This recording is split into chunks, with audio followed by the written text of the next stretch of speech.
अशा प्रकारे छान आपलं तेल गरम झालेलं आहे आणि भाजीसाठी मी ही पेस्ट घेतलेली आहे.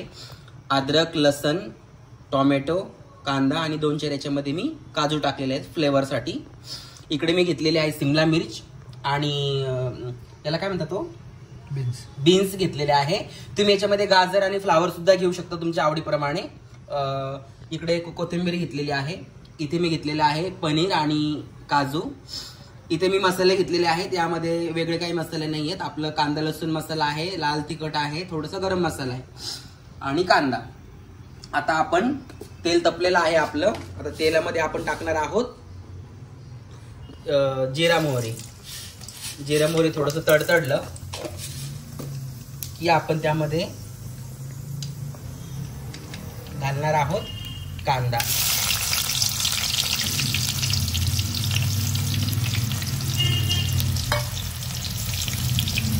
कांदा टाकलेला आहे. कांदा थोडासा गुलाबी होऊ द्यायचा आहे. ऍक्च्युली तेल जरा जास्त झालंय. कांदा थोडा परतल्यासारखा झालाय. त्यात आपण टाकणार आहोत बीन्स आणि कॅप्सिकम. बीन्स आणि कॅप्सिकम टाकलेली आहे.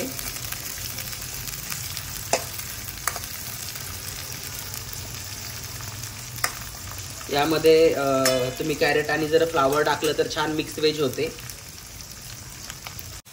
छान आपलं जे व्हेजिटेबल्स आहेत ते छान शॅलो फ्राय झालेले आहेत आणि आता ते आपण साईडला काढून घेणार आहोत.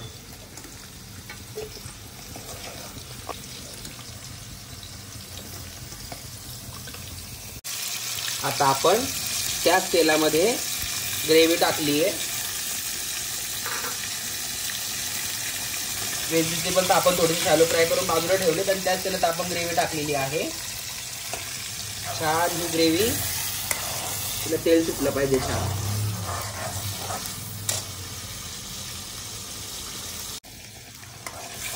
छान ग्रेव्ही मस्त होऊ द्यायची आहे. त्याला तेल सुटू द्यायचे आणि त्यामध्ये आपण हे मसाले टाकणार आहोत.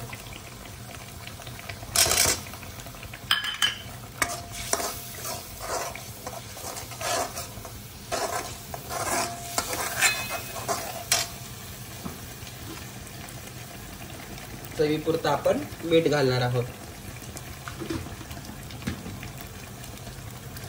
चमचमीत भाजी होणार आहे आजची मस्त.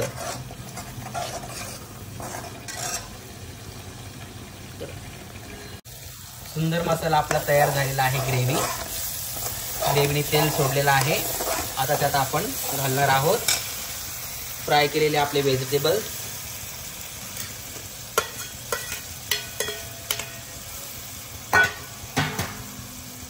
आणि आपण कट केलेले काजू आणि पनीर.